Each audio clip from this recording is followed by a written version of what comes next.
क्या आप जानते हैं, नाम जप की शक्ति एक साधारण व्यक्ति को महात्मा बना सकती है। आज हम आपको एक अद्भुत कहानी सुनाने जा रहे हैं जो न केवल प्रेरणादायक है बल्कि हमारी आत्मा को झकझोर देती है। यह कहानी है एक ब्राह्मण की जो कभी भीख मांगने को मजबूर था और जिसने राधा नाम जप की दिव्यता से अपने जीवन को धन्य बना दिया। कैसे उसकी साधना ने उसे भौतिक और आध्यात्मिक समृद्धि प्रदान की, कैसे उसने अपने जीवन में वैराग्य और विवेक को जागृत किया। इस कहानी के माध्यम से आप जानेंगे कि भगवान का नाम जप हमारे जीवन में क्या चमत्कार ला सकता है। तो चलिए इस अद्भुत यात्रा की शुरुआत करते हैं। एक समय की बात है, राजा और उनके महामंत्री मार्ग से जा रहे थे जब उन्होंने एक ब्राह्मण को अत्यंत दीन अवस्था में भीख मांगते देखा। ब्राह्मण का मुख मुरझाया हुआ और उसकी आंखों में असीम वेदना थी। उसे देख राजा का हृदय द्रवित हो उठा। उन्होंने महामंत्री से पूछा, यह क्या दृश्य है महामंत्री? यह ब्राह्मण विद्वान होते हुए भी इस स्थिति में क्यों है? महामंत्री ने संयमित स्वर में कहा, महाराज, यह आत्मा अपने सत्य को भूली हुई है, इसे मार्ग दिखाने की आवश्यकता है। राजा बोले, तो इस पंडित को सही राह पर वापस लाने का प्रयास करो। महामंत्री ने धीरे से कहा, महाराज, यह कार्य समय और धैर्य मांगता है, कृपया मुझे 3 माह का समय दें। राजा ने सहमति प्रदान की और इस क्षण से ही एक नई यात्रा का शुभारंभ हुआ। शाम को महामंत्री ब्राह्मण के घर पहुंचे।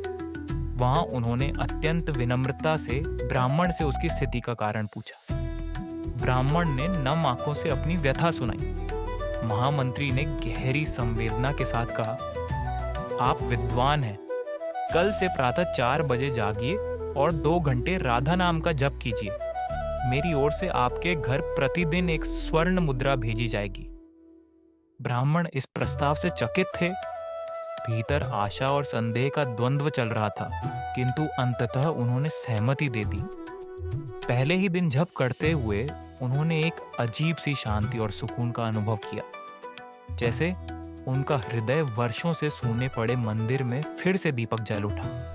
धीरे धीरे यह साधना उनकी आदत बन गई। जैसे जैसे ब्राह्मण राधा नाम का जप करते गए, वैसे वैसे उनके भीतर दबे हुए सुसंस्कार जागने लगे। उनकी आत्मा पर पड़ी मोह और लालच की परतें हटने लगी। एक दिन उन्होंने सोचा, यदि महामंत्री के लिए नाम जपने मुझे इतना धनाढ्य और शांत बनाया, तो स्वयं के लिए जपने से मैं अपने लोक और परलोक दोनों को संवारे बिना नहीं रहूंगा।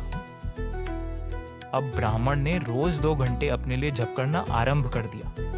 भगवान नाम की कृपा ने उनके भीतर की सभी कामनाओं को ध्वस्त कर दिया। एक दिन ब्राह्मण ने महामंत्री से कहा, कृपया अब सोने की मुद्रा भेजना बंद कर दीजिए। राधा नाम जपने मेरे विवेक और वैराग्य को जागृत कर दिया है। अब मेरी आत्मा केवल भगवान की भक्ति में रमने लगी है। कुछ समय बाद ब्राह्मण ने अपनी पत्नी से कहा, ईश्वर की कृपा से हमारे जीवन का सारा संकट दूर हो गया है। अब मैं एकांत में रहकर साधना करना चाहता हूँ। क्या आप मेरी यह इच्छा पूरी करेंगी? पत्नी ने प्रेम और भक्ति से कहा, आपकी साधना मेरी भी साधना है, मैं सदा आपके साथ हूँ। ब्राह्मण देवता अब सतत राधा स्मरण में लीन हो गए। उनकी साधना से ऐसी दिव्यता प्रकट होने लगी कि दूर दूर से लोग उनके दर्शन के लिए आने लगे। यह चर्चा राजा तक भी पहुंची। राजा और महामंत्री एक दिन महात्मा के दर्शन करने उनके आश्रम पहुंचे। दर्शन के पश्चात राजा ने अत्यंत श्रद्धा से कहा, महात्मन, यदि आपको किसी भी वस्तु की आवश्यकता हो तो मुझे आज्ञा दें, मैं आपकी हर इच्छा पूरी करने का प्रयास करूंगा। ब्राह्मण देवता मुस्कुराए और कहा, राजन, आपके पास ऐसा कुछ भी नहीं जिसकी मुझे आवश्यकता हो, पर हाँ, यदि आपको कभी कुछ चाहिए तो मांगने में संकोच मत करना। महामंत्री ने राजा से कहा, महाराज, क्या आपने पहचाना? यही वह ब्राह्मण है जो 3 माह पहले भीख मांग रहे थे। राधा नाम जपने उन्हें न केवल धनाढ्य बनाया, बल्कि एक भिखारी से सच्चा दाता और महात्मा बना दिया। राजा यह सुनकर स्तब्ध रह गए। उनके हृदय में नाम स्मरण की शक्ति के प्रति गहरी श्रद्धा उत्पन्न हुई। इस प्रकार राधा नाम की महिमा ने एक साधारण भिखारी को सच्चे संत का स्वरूप प्रदान किया। तो दोस्तों, यह थी एक ब्राह्मण की प्रेरणादायक यात्रा जिसने राधा नाम जप के माध्यम से अपने जीवन को न केवल सुधारा बल्कि आत्मिक ऊंचाई तक पहुंचाया। यह कहानी हमें सिखाती है कि भगवान के नाम जप में वह शक्ति है जो जीवन की हर बाधा को दूर कर सकती है। भक्ति और साधना का ये मार्ग हमें दिखाता है कि असली समृद्धि धन या दौलत में नहीं बल्कि आत्मा की शांति और भगवत स्मरण में है।